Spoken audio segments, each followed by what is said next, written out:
Hey everyone, मेरा नाम है शिवम केशरवानी। आइए स्टार्ट करा करते हैं हम क्लास 11th एनसीईआरटी के मोल कंसेप्ट की बात, जो आपके नीट जेई सीयूईटी जैसे एग्जाम्स में बहुत ही हेल्पफुल हुआ करा करेंगी। स्टार्ट करें तो मोल बेसिकली क्या हुआ करता है, one of the 7 fundamental physical quantities में आया करा करता है। 7 फंडामेंटल फिजिकल क्वांटिटीज़ जैसे कि लेंथ, मास, टाइम, टेम्परेचर, ल्यूमिनस इंटेंसिटी। उसी तरीके से आता है amount of substance. Amount of substance का यूनिट क्या हुआ करता है, मोल।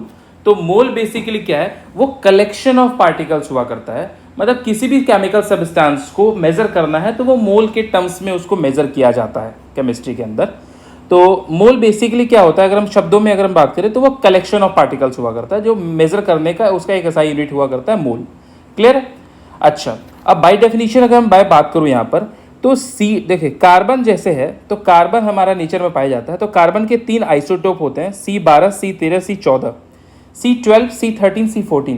3 आइसोटोप्स हुआ करते हैं। आइसोटोप्स क्या हुआ करते हैं, एक ही एलिमेंट के 3 रूप हुआ करते हैं, जिसमें एटॉमिक नंबर तो सेम है, सबका 666 हुआ करता है, लेकिन जो मास नंबर होता है वो डिफरेंट हुआ करता है। 12 है, 13 है, 14 है। अब लेट से यहाँ पर हम रेफरेंस लेते हैं C12 का। C12 एक one of the isotope of carbon है। तो C12 जहाँ जहाँ अब हम बात करेंगे ना C12 की, तो मान लेते हैं उसको हम कार्बन बोलेंगे, बार बार C12 नहीं बोलेंगे, तो उसको हम कार्बन बोल लेते हैं। ठीक है, तो मोल को हम कैसे डिफाइन करेंगे, हम ये बोल सकते हैं कि एक मोल, किसी भी सब्सटेंस का एक मोल में इतना ही एटम होता है, इतना ही पार्टिकल होता है। कोई भी सब्सटेंस ले लिया, उसका एक मोल हमने ले लिया, उसमें उतने ही पार्टिकल्स होते हैं जितना कि 12 ग्राम के कार्बन एटम में पाया जाता है। कार्बन मतलब C12 वाले एटम में, C12 वाले एलिमेंट में पाया जाता है, तो 12 ग्राम लेना पड़ेगा। तो बाय स्पेक्ट्रोमीटर हम ये जानते हैं कि कार्बन C12 का एक एटम का वेट जो होता है वो 1.9 × 10⁻23 ग्राम हुआ करता है। C12 के एक एटम का भार इतना होता है। अब हम ये जानते हैं हमको 12 ग्राम लेना है, तो 12 ग्राम का C12 में, अगर 12 ग्राम C12 में देखें तो इसमें कई सारे एटम्स हुआ करते हैं। लेट से नंबर ऑफ एटम्स n है, तो 12 ग्राम कार्बन एटम है। ठीक है, 12 ग्राम कार्बन है, उसके अंदर कितने एटम्स होंगे, मान लेते हैं n नंबर ऑफ एटम्स होंगे, और एक एटम का वेट बाय मास स्पेक्ट्रोमीटर जो होता है हम जानते हैं 1.9 × 10⁻23 होता है। तो number of carbon atoms into 1 atom का मास अगर हम कर लेते हैं 1.9 × 10⁻23, ठीक है, तो वो टोटल मास के बराबर नहीं आ जाएगा। तो यहाँ से हम क्या निकाल सकते हैं कि 12 ग्राम के अंदर कितने नंबर ऑफ एटम्स हैं, 12 ग्राम C12 के अंदर कितने नंबर ऑफ एटम्स है, तो टोटल मास 12 हो गया, 12 ग्राम अपॉन एक एटम का मास कितना हो गया, 1.9 × 10⁻23, जिसकी वैल्यू कितनी आ जाएगी, 6.022 × 10⁻23 एटम्स आ जाएंगे।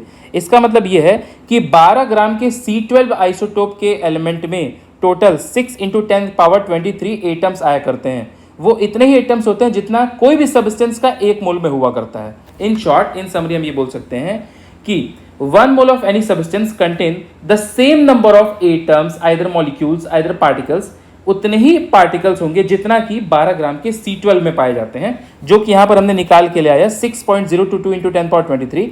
इसका मतलब 1 mole of any substance, 1 mole of any substance, एक सब्सटेंस के, कोई भी सब्सटेंस के एक मोल में कितने एटम्स हुआ करते हैं, जितना कि 12 ग्राम के C12 एटम्स हुआ करते हैं। वो कितना है, 6.022 × 10⁻23 एटम्स हुआ करते हैं, या हम बोल सकते हैं आयंस या पार्टिकल्स, कुछ भी बोल सकते हैं, इतने नंबर हुआ करते हैं।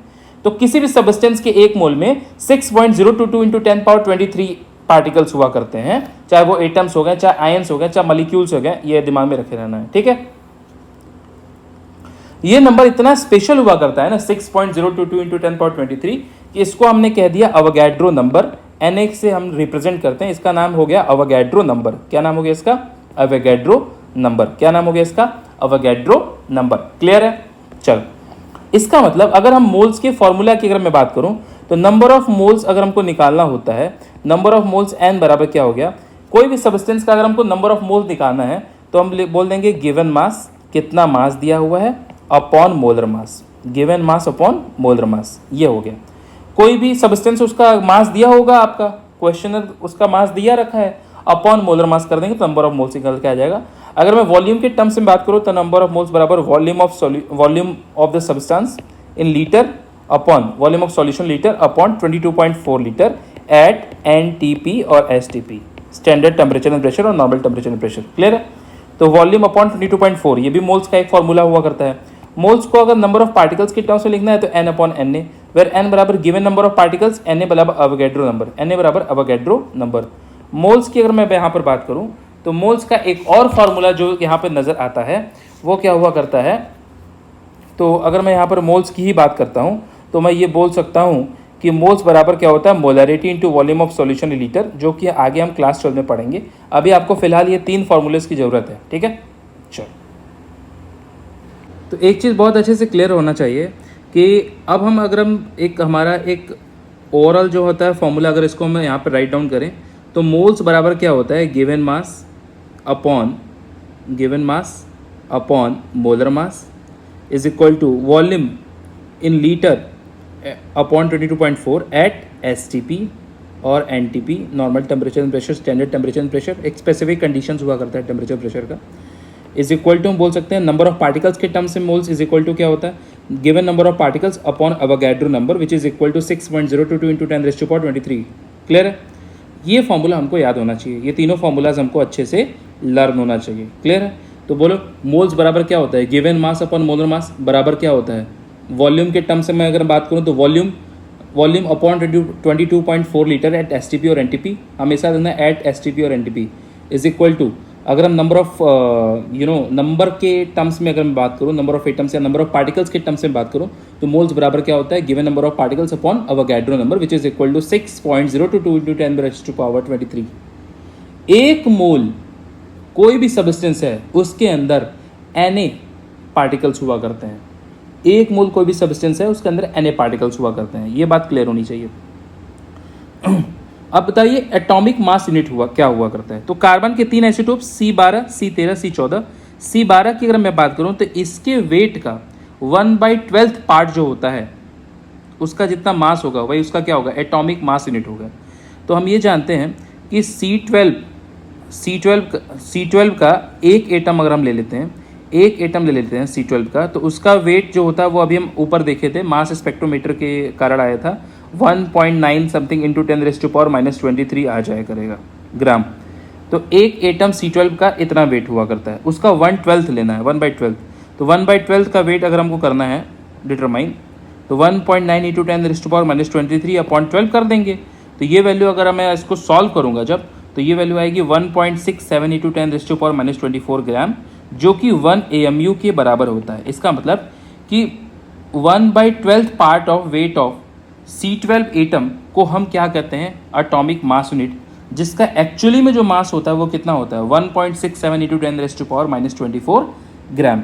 अच्छा, ये वैल्यू जो होती है 1 बाई अवोगैड्रो नंबर के बराबर हुआ करती है, 1.1 अपॉन 6.022 इंटू 10⁻23 के बराबर हुआ करती है।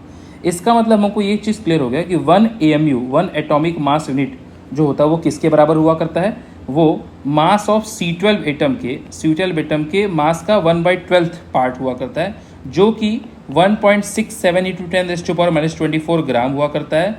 इसको हम 1 अपॉन Na भी लिख सकते हैं, याद रहेगा। तो 1 एटॉमिक मास यूनिट का एक्चुअल मास जो होता है वो कितना होता है, 1.67 इंटू 10⁻⁻24 ग्राम।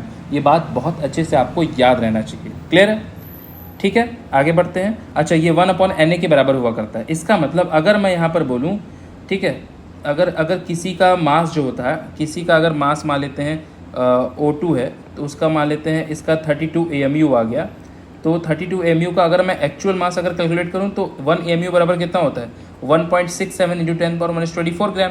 तो 32 इंटू 1.67 इंटू 10⁻⁻24 ग्राम, ये उसका एक्चुअल मास आ गया। क्लियर है, तो मास ऑफ C12 के 1/12 को हम क्या कहते हैं, एटॉमिक मास यूनिट। ठीक है, एटॉमिक मास यूनिट। क्लियर है। अच्छा, अब एक होता है ग्राम एटॉमिक मास, एक होता है ग्राम मॉलिक्यूलर मास। तो ग्राम एटॉमिक मास बेसिकली क्या होता है, जब कभी भी एटॉमिक मास का जो न्यूमेरिकल वैल्यू होता है वो ग्राम में दिया हो, जब कभी भी एटॉमिक मास का जो न्यूमेरिकल वैल्यू होता है वो ग्राम में एक्सप्रेस है, तो वो ग्राम एटॉमिक मास हुआ करता है। फॉर एग्जांपल के तौर पे अगर मैं बात करूँ यहाँ पर एग्जांपल की तरफ बात करूँ, तो ग्राम एटॉमिक मास बेसिकली क्या होता है, मास ऑफ 1 ग्राम एटम। ध्यान से समझना, मास of 1 gram atom. Gram atom को एकदम दिमाग में जहन में रखे रहो, कि जब भी ग्राम एटॉमिक मास की बात आएगी that is equal to mass of 1 gram atom. जहाँ भी क्वेश्चन में 1 ग्राम एटम दिख गया तो 1 ग्राम एटम बेसिकली किसके बराबर होएगा, मास ऑफ, देखो एज इट इज हम उतार रहे हैं, ग्राम एटम की जगह हम लिख देंगे मोल एटम। तो 1 ग्राम एटम बराबर 1 मोल एटम, तो मास ऑफ 1 ग्राम एटम बराबर मास ऑफ 1 मोल एटम। अब हम ये जानते हैं कि 1 मोल एटम का जो मास होता है तो 1 मोल में कितने पार्टिकल्स होते हैं, Na एटम्स हुआ करते हैं। तो मास ऑफ 1 मोल एटम बोलो चाहे मास ऑफ Na एटम्स बोलो, चाहे मास ऑफ क्या बोल दो, N एटम्स बोल दो, तो मास ऑफ 1 मोल एटम बोल दो चाहे मास ऑफ Na एटम्स बोल दो, बात वही हो गई। क्लियर है।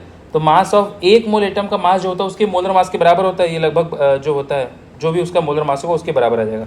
फॉर एग्जाम्पल के तौर पर अगर हम समझें तो अगर मैं यहाँ पर बात करूँ कि gram atomic mass of oxygen बताना है, तो gram atomic mass of oxygen की अगर मैं बात करूँ दैट इज इक्वल टू कितना हो जाएगा, मास of 1 gram oxygen, mass of 1 gram oxygen, sorry 1, ठीक है, 1 ग्राम एटम ऑक्सीजन। और 1 ग्राम एटम किसके बराबर होता है, 1 मोल एटम, तो 1 मोल एटम ऑक्सीजन के मास के बराबर हो गया। और 1 मोल एटम का के अंदर जो होता है वो Na एटम्स हो जाएंगे ऑक्सीजन कितने हो जाएंगे भाई, 1 मोल का जो नंबर हुआ करता है वो Na होता है, तो 1 मोल ऑक्सीजन में Na ऑक्सीजन हो गया। अब उनका मास किसके बराबर होगा, उनके मोलर मास के बराबर हो जाएगा, that is equal to 16 AMU। किसका कितने के बराबर हो जाएगा, 16 ग्राम के बराबर हो जाएगा, 16 ग्राम के बराबर हुआ करता है। उसी तरीके से अगर मैं बात करूँ ग्राम मॉलिक्यूलर मास, जब कभी भी मॉलिक्यूलर मास का न्यूमेरिकल वैल्यू ग्राम में दिया हो तो उसको हम ग्राम मॉलिक्यूलर मास कहेंगे। एग्जांपल के तौर पर अगर मैं H2SO4 की बात करता हूँ तो mass of gram molecular mass of H2SO4 जो होता है वो किसके बराबर हो जाएगा, वो मास ऑफ 1 ग्राम मॉलिक्यूल H2SO4 के बराबर हो जाएगा। 1 ग्राम मॉलिक्यूल को हम लिख सकते हैं 1 मोल मॉलिक्यूल। अब 1 मोल के अंदर कितने होते हैं, Na मॉलिक्यूल्स हो जाएंगे, तो मास ऑफ क्या बोलेंगे अब, 1 मोल मॉलिक्यूल के जगह मास ऑफ Na मॉलिक्यूल्स, किसके, H2SO4 के। मास ऑफ भाई 1 मोल के अंदर कितने होते हैं, Na मॉलिक्यूल्स होते हैं, तो mass of Na molecules of H2SO4 बोल सकते हैं, ठीक है। तो भैया Na मॉलिक्यूल्स ऑफ H2SO4 के मास जो होते हैं मतलब 1 मोल के मास, तो 1 मोल का मास उसके मोलर मास के बराबर हो जाएगा, दैट इज इक्वल टू 98 ग्राम। और निकाल लेते हैं H2SO4 का मोलर मास, हाइड्रोजन का मोलर मास जो होता है 1 होता है, तो 1 × 2 प्लस सल्फर का होता है 32 प्लस ऑक्सीजन का होता है 1 का होता है 16, तो 16 × 4। इसको जब आप सॉल्व करोगे 2 + 32 + 64 तो ये आ जाएगा आपका 98 ग्राम। देखो बात क्या समझे कि मोल बराबर हम ये जानते हैं गिवन मास अपॉन मोलर मास के बराबर जाएगा, गिवन मास अपॉन मोलर मास के बराबर होता है, फॉर्मूला आप जानते हो। लेकिन अगर मोल की वैल्यू 1 आ जाए करेगी, मान लो क्वेश्चन में दिया हुआ कि 1 मोल है, इसका मतलब कि अब मोलर मास को इधर मल्टीप्लाई कर दो, तो 1 × मोलर मास बराबर गिवन मास। तो इसका मतलब कि क्या समझे कि 1 मोल जब भी क्वेश्चन में दे दिया है तो 1 मोल का जो मास हुआ करता है वो उसके मोलर मास के बराबर हुआ करता है। 1 मोल का मास उसके मोलर मास के बराबर, मतलब यहाँ पर अगर हम 1 मोल H2SO4 का मास जानेंगे तो वो उसके मोलर मास के बराबर हो जाएगा, जो कि यहाँ पर हमने सॉल्व करके ले आया 98 ग्राम। तो मास ऑफ 1 मोल H2SO4 जो होता है वो 98 ग्राम आ जाया करेगा। क्लियर है। तो यही होता है gram atomic mass, gram molecular mass. बस ये याद रखना कि ग्राम, जहाँ भी ग्राम मोल आ गया, ठीक है, क्या आ गया, सॉरी ग्राम एटम आ गया, 1 ग्राम एटम है, तो इसका मतलब कि 1 मोल एटम की बात कर रहा है। क्वेश्चन जब भी आएगा इस तरह से सॉल्व करने के लिए आएगा, जब भी 1 ग्राम एटम दिया रहेगा इसका मतलब 1 मोल एटम है, जब भी 1 ग्राम मॉलिक्यूल दिया रहेगा इसका मतलब कि 1 मोल मॉलिक्यूल की बात कर रहा है, 1 मोल मॉलिक्यूल की बात कर रहा है। ये बात जहन में रखे रहना, बात समझ में आ रही है, ये बात आपको जहन में रखे रहना। क्लियर है। अच्छा, एटॉमिसिटी की बात क्या होती है। एटॉमिसिटी मतलब ये होता है कि नंबर ऑफ मॉलिक्यूल्स में कितने एटम्स पाए जाएंगे। जैसे कि उसके एलिमेंट्री फॉर्म में अगर मैं बात करूँ, हाइड्रोजन की बात करूँ, तो हाइड्रोजन एक मॉलिक्यूल है कि नहीं, इसके अंदर 2 एटम्स है हाइड्रोजन के, H और H, समझ रहे हो, तो इसकी एटॉमिसिटी हो गई 2। ऑक्सीजन एक मॉलिक्यूल है, इसके अंदर 2 ऑक्सीजन एटम्स है। ओजोन O3, उसके अंदर 3 ऑक्सीजन है। उसी तरह अमोनिया में 1 नाइट्रोजन है और 3 हाइड्रोजन है, तो एटॉमिसिटी इसकी कितनी हो गई, 4 हो गई। तो एटॉमिसिटी निकालने आपको आना चाहिए। क्लियर। आइए इलस्ट्रेशन की मदद से अब हम अच्छे से समझते हैं। तो अभी तक हमने क्या पढ़ा कि भैया मोल बराबर होता है given mass upon molar mass. Mole बराबर क्या होता है, given mass upon molar mass बराबर वॉल्यूम अपॉन 22.4 लीटर एट, याद करो, STP और NTP, बराबर नंबर ऑफ पार्टिकल्स के टर्म्स में अगर मैं मोल्स निकालने जाऊँ तो मोल्स बराबर क्या होता है, n/Na, where Na is basically nothing the Avogadro number. क्या होता है, अवोगैड्रो नंबर, जिसकी वैल्यू क्या हुआ करती है 6.022 × 10⁻23 हुआ करा करती है अवोगैड्रो नंबर की वैल्यू। ये हो गया मोल्स निकालने का तरीका। दूसरा हम लोगों ने क्या याद रखना है, हम लोगों ने क्या याद रखना है कि भैया कि जब भी एटॉमिक मास यूनिट की बात आएगी तो वो C12 आइसोटोप का 1/12वां भाग होता है। C12 आइसोटोप के वेट का 1/12वां भाग हुआ करता है, जो कि 1.67 × 10⁻24 ग्राम आया करता है, जो कि 1 AMU के बराबर हुआ करता है। ये बात दिमाग में रखे रहोगे। आओ इलिस्ट्रेशन की मदद से हम अच्छे से समझते हैं। देखो illustrations, find out the volume and mole in 56 gram of nitrogen at STP वाली बात हो गई है। देखो 56 ग्राम नाइट्रोजन है, अगर समझो बात को, 56 ग्राम क्या है, नाइट्रोजन, ठीक है। तो एक बात बताओ, क्या 56 ग्राम नाइट्रोजन से हम ये नहीं बोल सकते यहाँ से मोल्स नहीं निकल जाएगा? मोल्स बराबर क्या होता है, गिवन मास अपॉन मोलर मास। तो गिवन मास तो दिया हुआ है 56, और मोलर मास यहाँ पे क्वेश्चन में भी बताया है 28 ग्राम, ठीक है, 28 ग्राम दे रखा है, ठीक है, नाइट्रोजन का मोलर मास। इसका मतलब यहाँ 28 रख देंगे, मोल बराबर गिवन मास अपॉन मोलर मास। यहाँ से निकल के आ गया 2 mole nitrogen, 2 mole nitrogen gas है यहाँ पर क्वेश्चन में, 2 मोल नाइट्रोजन गैस दिया हुआ है। तो फाइंड आउट, एक तो वॉल्यूम, दूसरा मोल बना, तो मोल का आंसर तो आ गया 2 मोल। अब मैं वॉल्यूम की बात करता हूँ, तो हम ये जानते हैं कि मोल बराबर होता है volume upon 22.4 litre at STP। तो क्वेश्चन में भी दे रखा है एट STP, तो वॉल्यूम बराबर क्या आएगा, मोल इंटू 22.4 लीटर, है कि नहीं। अब मोल तुम निकाल ही के आ गए यहाँ पर 2 मोल, तो 2 into 22.4 litre that is equal to 44.8 litre nitrogen. Clear हो गया, 44.8। तो सबसे पहले आपने मोल निकाला, क्योंकि गिवन मास दिया हुआ है, मोलर मास से डिवाइड करके मोल निकाल लिया। अब मोल का रिलेशन वॉल्यूम से कैसे है, मोल बराबर volume upon 22.4 litre at STP और NTP। तो वहाँ से वॉल्यूम इस तरह से क्रॉस मल्टीप्लाई करके आप निकाल सकते हो। क्लियर है, 44.8 litre of nitrogen at STP। Clear है। Find out the mass of 10 power, क्या लिखा है यहाँ पर, 10 पावर 21 है ये, 10 पावर 21 मॉलिक्यूल्स ऑफ कॉपर, ठीक है। तो एक बात बताओ, 1 मोल कॉपर अगर है, तो 1 मोल का जो कॉपर होता है, तो 1 मोल का जो कॉपर अगर मैं बात करूं, तो उसके अंदर जो होता है वो Na मॉलिक्यूल्स बोलो चाहे एटम्स बोलो, क्योंकि कॉपर एक सिंगल मतलब नेचर में कॉपर Cu के फॉर्म में पाया जा रहा है, तो Na कॉपर है, Na कॉपर के, ठीक है, एटम्स हैं। तो 1 मोल कॉपर में कितने हैं, Na कॉपर होते हैं, ठीक है। मतलब 6.022 इंटू 10⁻23 हुआ करते हैं, क्या, कॉपर 6.022 इंटू 10⁻23 ग्राम 23 नंबर्स हुआ करते हैं कॉपर के 1 मोल के अंदर। और हम ये जानते हैं कि मोल बराबर होता है गिवन मास अपॉन मोलर मास, और जब भी मोल 1 दिया होता है तो 1 मोल का जो मास होता है वो उसके मोलर मास के बराबर हुआ करता है। तो कॉपर का मोलर मास 63 हुआ करता है ग्राम पर मोल, 63 ग्राम पर मोल। इसका मतलब कि 1 मोल कॉपर का जो मास हुआ करता है वो 63 हुआ करता है, ठीक है। वो कितना होता है, 63 होता है।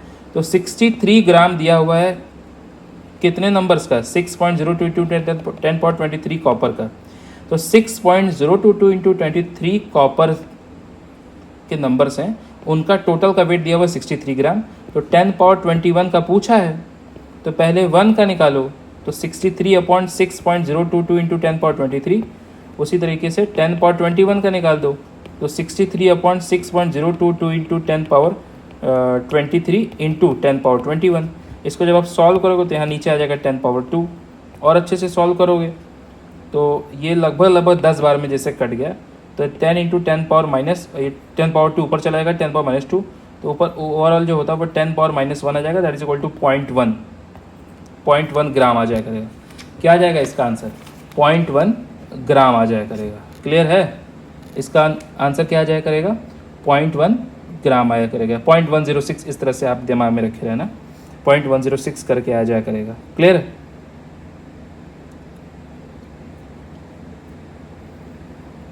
इस तरह से आपका चीज़ें क्लियर हुआ करती हैं।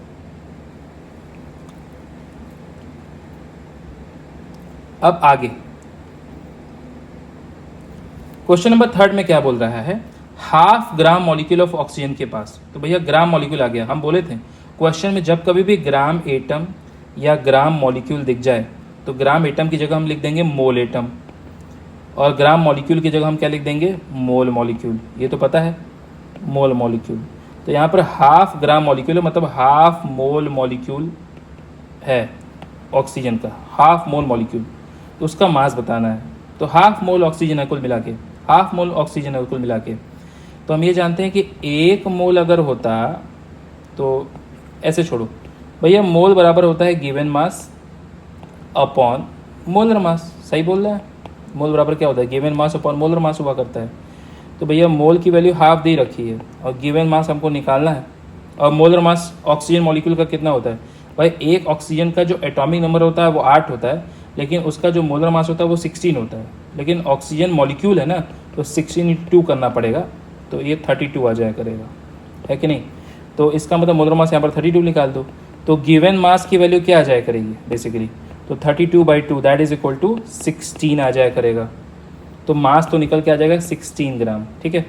नंबर ऑफ मॉलिक्यूल्स भैया, 1 मोल के अंदर अगर मैं ऑक्सीजन के मॉलिक्यूल की बात करूं तो वो Na है भाई, 1 मोल के अंदर Na मॉलिक्यूल्स। अगर एटम्स की बात करूंगा तो Na एटम्स, तो यहाँ पर तो 2 Na हो जाएंगे ना भाई। 1 मोल के अंदर O2 की अगर मैं बात करूं तो ये Na है, Na टाइम्स है, Na मॉलिक्यूल है, सॉरी। 1 मोल के अंदर Na मॉलिक्यूल ऑफ O2 है, तो हाफ मोल के अंदर कितना हो जाएगा, Na/2 मॉलिक्यूल्स। अगर पूछेगा, अगर क्वेश्चन में पूछ दे रहा है कि बताइए नंबर ऑफ ऑक्सीजन एटम्स कितना है, तो भैया 1 मॉलिक्यूल O2 में 2 ऑक्सीजन के एटम्स बैठ रहे हैं, समझ रहे हो, एटोमिसिटी इसकी 2 बैठ रही है। तो उसी तरीके से हाफ में अगर मैं बात करूं तो अगर Na/2 मॉलिक्यूल्स हैं, तो लेकिन जब एटम्स के टर्म्स में अगर मैं बात करूँ तो उसमें एटम्स के टर्म्स में जब मैं बात करूंगा तो उसमें मल्टीप्लाइड बाई 2 करना पड़ेगा, तो Na/2 × 2 कर दूंगा तो ये Na के बराबर आ जाया करेगा, दैट इज इक्वल टू 6.022 × 10⁻23। क्या मॉलिक्यूल्स, नहीं भाई एटम्स, क्योंकि 2 से गुणा कर दिए हैं, ठीक है। तो नंबर ऑफ ऑक्सीजन एटम्स कितने, Na एटम्स के बराबर आ जाया करेगा हाफ मोल के अंदर। 1 मोल के अंदर 2 Na एटम्स आ जाएंगे, एटम्स के टर्म्स में जब बात करूंगा। मॉलिक्यूल के टर्म में भैया 1 मोल के अंदर Na मॉलिक्यूल्स, हाफ मोल के अंदर Na/2 मॉलिक्यूल्स, लेकिन जब एटम्स के टर्म से बात करेंगे तो 2 से गुणा करना पड़ेगा, क्योंकि एटोमिसिटी वहां पे आ जाती है, ठीक है। 1 मोल O2 के अंदर 2 मोल ऑक्सीजन एटम निकलते हैं, क्लियर। अच्छा, इसी में एक और बोला है वॉल्यूम एट STP। भैया सीधी सी बात है, 1 मोल O2 है तो उसका वॉल्यूम 20, ऐसे निकालोगे, देखो मोल बराबर क्या होता है, volume upon 22.4 litre at STP और NTP। जब मोल की वैल्यू ही 1 हो जाएगी तो वॉल्यूम बराबर कितना हो जाएगा, 22.4 लीटर के बराबर आ जाया करेगा।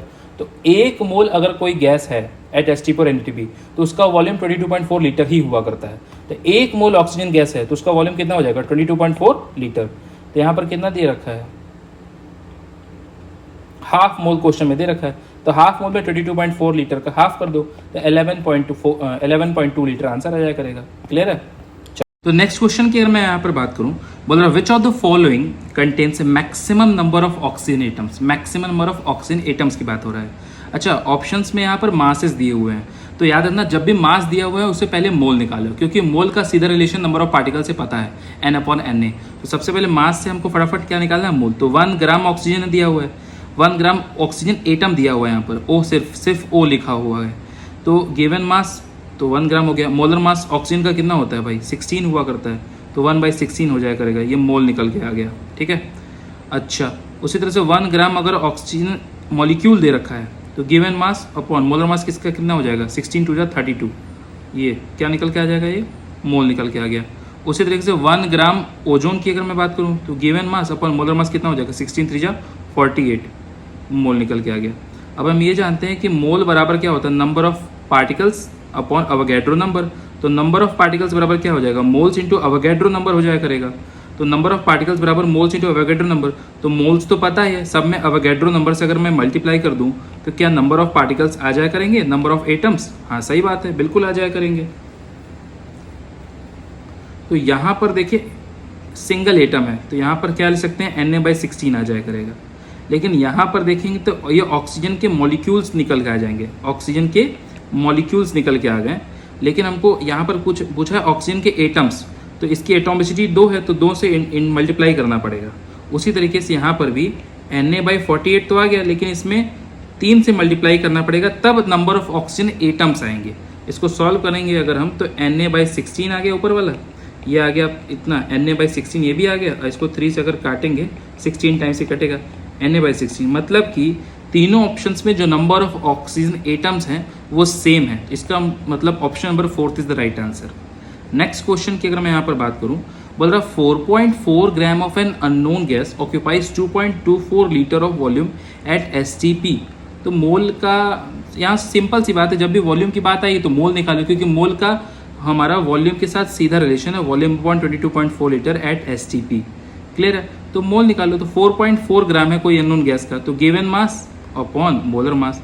अच्छा, मोलर मास नहीं पता है तो x ले लेंगे, ठीक है, मोलर मास नहीं पता है तो x ले लेंगे, तो गिवन मास अपन मोलर मास क्या निकल के आ जाएगा, moles is equal to volume. Volume कितना दे रखा है 2.24 लीटर, तो 2.24 लीटर यहाँ पे लिख लो, 2.24 लीटर अपॉन 22.4 लीटर है ही एट STP। इसको जब मैं सॉल्व करूँगा तो x की वैल्यू निकल के आ जाएगा, x बेसिकली क्या है, मोलर मास। तो चारों ऑप्शन में सबका मोलर मास कैलकुलेट कर लूँगा तीनों ऑप्शन में, तो जिसका मोलर मास मैच करेगा वही आंसर होगा। तो यहाँ से अगर मैं सॉल्व करूँ तो ये बेसिकली 22.4 लीटर यहाँ पे लिखना था, तो ये बेसिकली क्या हो जाएगा, ये 10 टाइम्स कट जाएगा, तो यहाँ से x की वैल्यू आ जाएगी 44।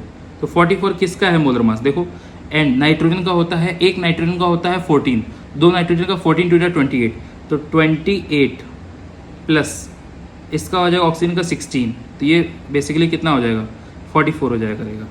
इसकी अगर मैं बात करूँ, कार्बन का होता है 12, ऑक्सीजन का होता है 16, इसका हो जाएगा कितना 16 12 28 हो जाएगा।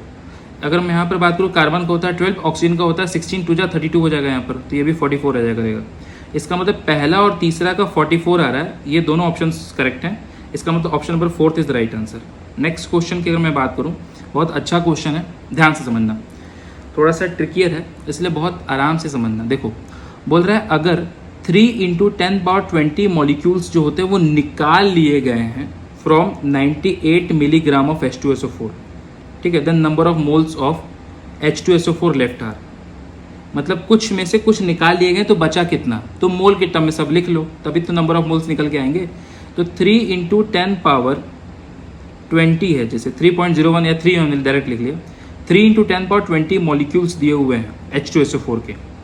अच्छा, इसको अगर हम Na के टर्म्स में लिखेंगे तो क्या लिख सकते हैं, क्या दिमाग लगाओ ऐसे ही।